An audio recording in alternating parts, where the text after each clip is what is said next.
Hello students, स्वागत है आपका हमारे चैनल पर। आज की क्लास में हम सीबीएसई क्लास 12 पॉलिटिकल साइंस के चैप्टर नंबर फर्स्ट का सेकंड पार्ट करने वाले हैं, जिसमें आज हम इन तीन टॉपिक्स को कवर करेंगे।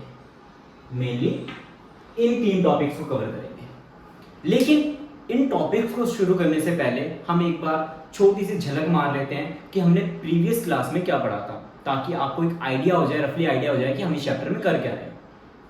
हमने पिछली क्लास में देखा था कि शीट युद्ध क्या होता है। हमने देखा था कि शीट युद्ध कब शुरू हुआ, कब खत्म हुआ, किनके बीच में चला। मेनली यूएसए और यूएसएसआर के बीच में चला। यूएसए जिसको हम अमेरिका और यूएसएसआर जिसको हम सोवियत संघ बोलते हैं, इनके बीच में चला।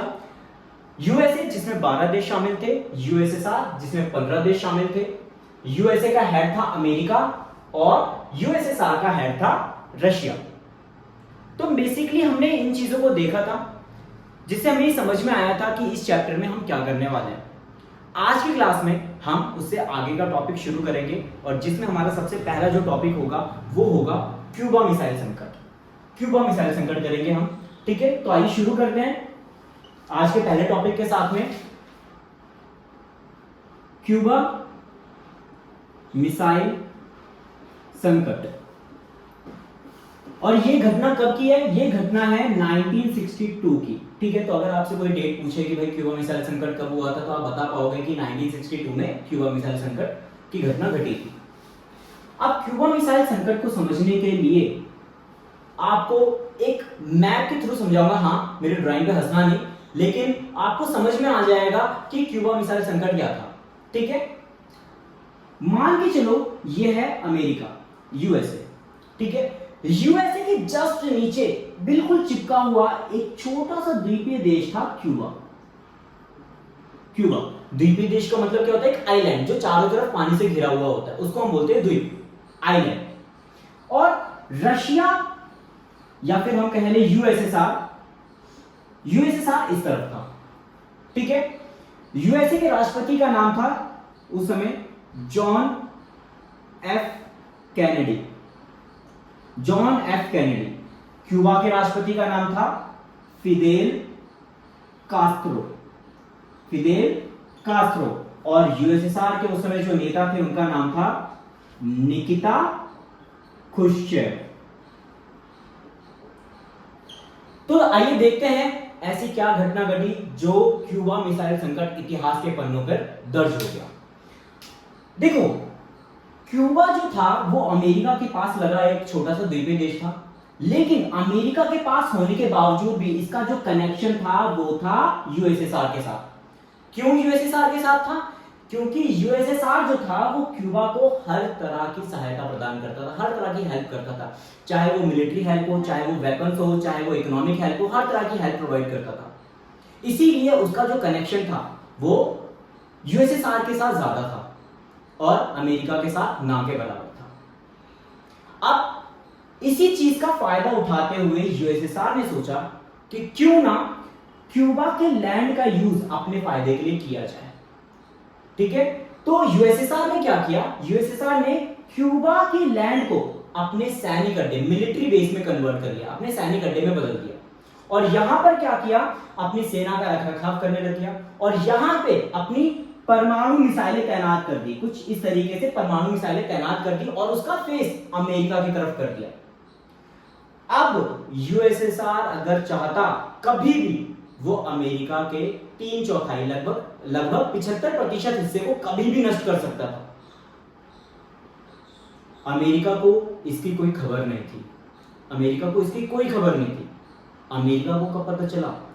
ये सारी घटना होने के बाद 3 हफ्ते बाद, ये सारी घटना होने के 3 हफ्ते बाद अमेरिका को पता चला कि भाई ऐसी ऐसी बात हुई है, उसने परमाणु मिसाइलें तैनात कर दी है। अब जो जॉन एफ कैनेडी थे अमेरिका के राष्ट्रपति, वो युद्ध नहीं करना चाहते थे, वो हमेशा चाहते थे कि भाई शांति बनी रहे, लेकिन वो अपने सुरक्षा को लेकर काफी ज्यादा सतर्क थे। वो चाहते थे कि यूएसएसआर जो है अपनी परमाणु मिसाइलें क्यूबा से हटा ले। सिंपल सी बात थी। तो एक तरह से रिक्वेस्ट मान के चलो कि जॉन एफ कैनेडी ने बोला यूएसएसआर को कि भाई आप अपनी परमाणु मिसाइलें वहां से हटा लो ताकि सब चीजें नॉर्मल हो जाए, लेकिन यूएसएसआर उस चीज के लिए तैयार नहीं हुआ। अब कैसे भी करके अमेरिका को अपनी रक्षा तो करनी करनी थी। तो अमेरिका ने क्या किया, ये जो मार्ग है ये समुद्री मार्ग है मेनली, और यूएसएसआर जो भी सामान भेजता था क्यूबा को, वो इन्हीं पानी के रास्ते भेजता था, यहाँ पे समुद्र के रास्ते भेजता था। तो अमेरिका ने क्या किया, अमेरिका ने अपने जंगी बेड़े, मेनली जो लड़ाकू जहाज होते हैं ना पानी वाले, ठीक है, उनको खड़ा कर दिया और एक तरह से रास्ता ब्लॉक कर दिया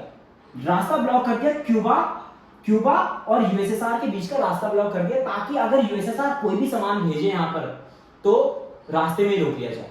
और हुआ भी कुछ ऐसे, जब यूएसएसआर ने अपने सामान क्यूबा की तरफ भेजे तो यूएसए के जो जहाज थे उन्होंने क्या किया, यूएसएसआर के जहाजों पर कब्जा कर लिया, सोवियत संघ के जहाजों पर कब्जा कर लिया। उस टाइम ऐसा लगने लगा पूरे वर्ल्ड को कि अब थर्ड वर्ल्ड वॉर होके रहेगा, पूरे विश्व को भय लगने। क्यों भाई, यूएसएसआर जो 15 कंट्रीज का ग्रुप था, एक सुपर पावर ग्रुप था, यूएसए जो 12 कंट्रीज का ग्रुप था, वो भी एक सुपर पावर ग्रुप था। तो पूरे वर्ल्ड को डर लगने लग गया कि भाई सेकेंड वर्ल्ड वॉर जब इतना भयानक था तो थर्ड वर्ल्ड वॉर कितना भयानक होगा। इस चीज को लेकर पूरा वर्ल्ड बिल्कुल डर गया था। लेकिन यहां पर यूएसएसआर ने थोड़ी समझदारी दिखाई। यूएसएसआर ने क्या किया, अपनी परमाणु मिसाइलें वापस कर ली और सिचुएशन पहले की तरह नॉर्मल हो गई। इसी सिचुएशन को हम क्यूबा मिसाइल संकट के नाम से जानते हैं। यही सिचुएशन थी जिसको हम बोलते हैं क्यूबा मिसाइल संकट। इसको एक और नाम से भी जानते हैं हम, ये नाम ध्यान रखना है आपने, शीत युद्ध का चरम बिंदु का मतलब एक एक्सट्रीम पॉइंट पर आकर वो युद्ध होने से रुक गया। मतलब अगर जरा सा भी यूएसएसआर एक कदम भी आगे की तरफ बढ़ाता तो शायद वो वर्ल्ड वॉर हो जाता। इसीलिए, लेकिन वो एक पॉइंट पर आकर रुक गया, इसीलिए इस सिचुएशन को हम शीत युद्ध का चरम बिंदु भी कहते हैं। अगर आपसे पेपर में क्वेश्चन शीत युद्ध का चरम बिंदु करके आए, या फिर अगर आपसे क्वेश्चन पूछ ले भाई क्यूबा मिसाइल संकट क्या था, तो आपको ये पूरी कहानी ही आपको बतानी है। ओके, आगे समझ में आपको ये टॉपिक। तो आइए मूव करते हैं नेक्स्ट टॉपिक के ऊपर। तो नेक्स्ट टॉपिक है हमारा अपरोध की स्थिति, जिसको हम लॉजिक ऑफ डिटरेंस भी बोलते हैं। ठीक है, तो आइए देखते हैं अपरोध की स्थिति क्या होता है। अपरोध की स्थिति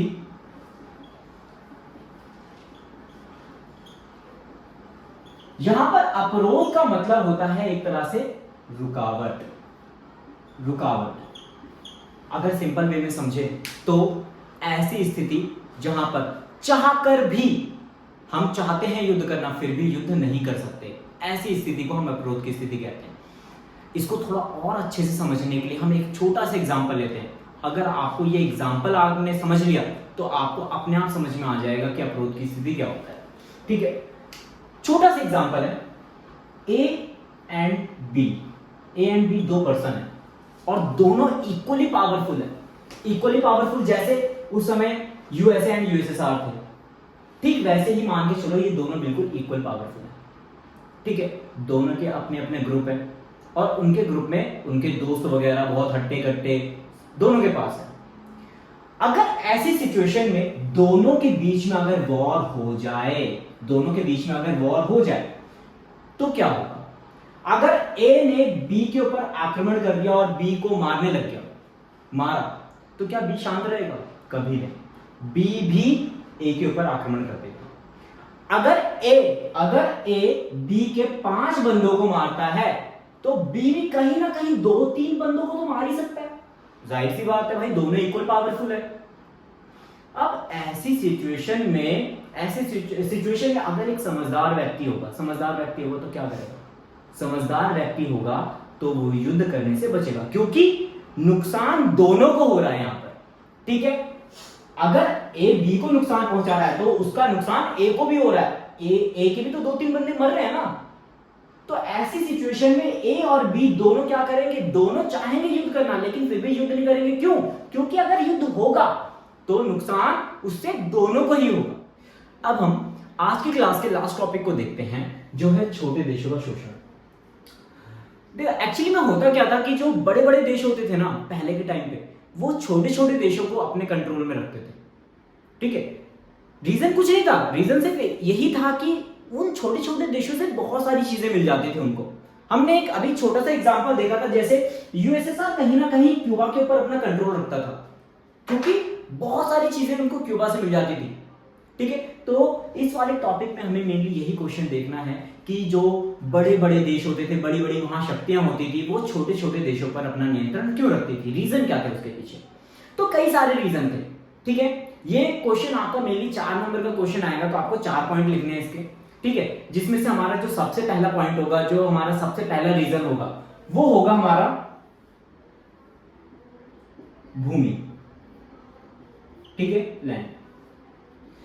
जो बड़ी महाशक्तियां होती थी उनको छोटे देशों से क्या मिलता था, भूमि मिलती थी, और वो उन भूमि का प्रयोग अलग अलग तरीकों से कर सकते थे। जैसे वो अपनी सेना का रखरखाव कर सकते थे, वहां पर हथियारों का, अपने सैनिक अड्डे बना सकते थे, अपने हथियारों का निर्माण कर सकते थे, बहुत तरीके से वो अपने उन लैंड का यूज करते थे।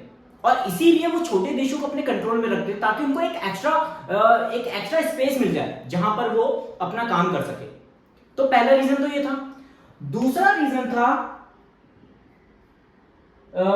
दूसरा रीजन हम बोल सकते हैं कि आर्थिक मदद, इकोनॉमिक हेल्प। तो कहीं ना कहीं बड़े बड़े देशों को छोटे छोटे देशों से इकोनॉमिक हेल्प भी मिल जाती थी। अब इकोनॉमिक हेल्प कैसे, मान लो कि जो बड़ी महाशक्तियां है वो अपनी सेना उस छोटे देश में रख रही है, तो उन सेना का सारा खर्चा, रख रखाव, सेना का सामान, मटेरियल वगैरह जो भी है, लोहा वगैरह, क्योंकि हथियार वगैरह बनाने में इन सारी चीजों का यूज होता है, रिसोर्सेज का यूज होता है, वो सारी चीजें उनको कहां से मिलेगी, उन्हीं छोटे देशों से। उन सेना को सैलरी कौन देगा, वही छोटे देश देंगे। तो समझ रहे हो कि बड़े देशों को कितना प्रॉफिट हो रहा है। तीसरा रीजन था कि उन्हें क्या मिलता था वहां से, रिसोर्सेज, संसाधन।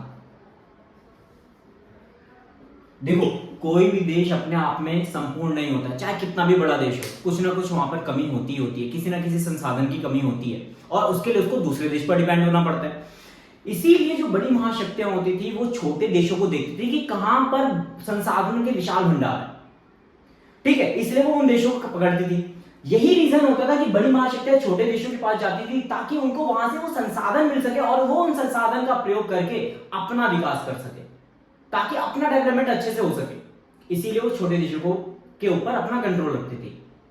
ठीक है, और एक जो रीजन है, ठीक है, हम बोल सकते हैं कि एक स्पाई सेंटर।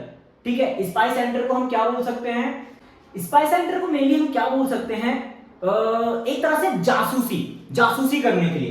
तो जो बड़ी महाशक्तियां होती थी वो छोटे देशों पर कंट्रोल ही इसलिए रखती थी ताकि वो अपने दुश्मन देशों की जासूसी कर सके, जैसे यूएसएसआर क्यूबा के माध्यम से यूएसए की जासूसी करता था। तो आई होप आपको समझ में आ गया होगा कि ये जो बड़ी बड़ी महाशक्तियां होती थी, बड़े बड़े देश होते थे, वो छोटे छोटे देशों पर अपना कंट्रोल क्यों रखते थे। हाँ, वो छोटे छोटे देशों को कुछ हेल्प कर देते थे, ठीक है, ताकि वो उनसे दूर ना जाए और उनको जो प्रॉफिट मिल रहे हैं वो उनसे छूटे नहीं। इसलिए बड़ी महाशक्तियां हमेशा छोटे देशों को पकड़ कर रखती थी, चाहे कुछ भी हो जाए। तो आई होप आपको आज के हमारे जितने भी टॉपिक्स हमने किए हैं वो सभी आपको अच्छे समझ में आ गए होंगे। बाकी के जो टॉपिक्स बचे हुए हैं वो हम नेक्स्ट वीडियो में कवर करेंगे। तो हमारे साथ जुड़े रहने के लिए धन्यवाद आपका। बाकी मिलते हैं नेक्स्ट वीडियो में।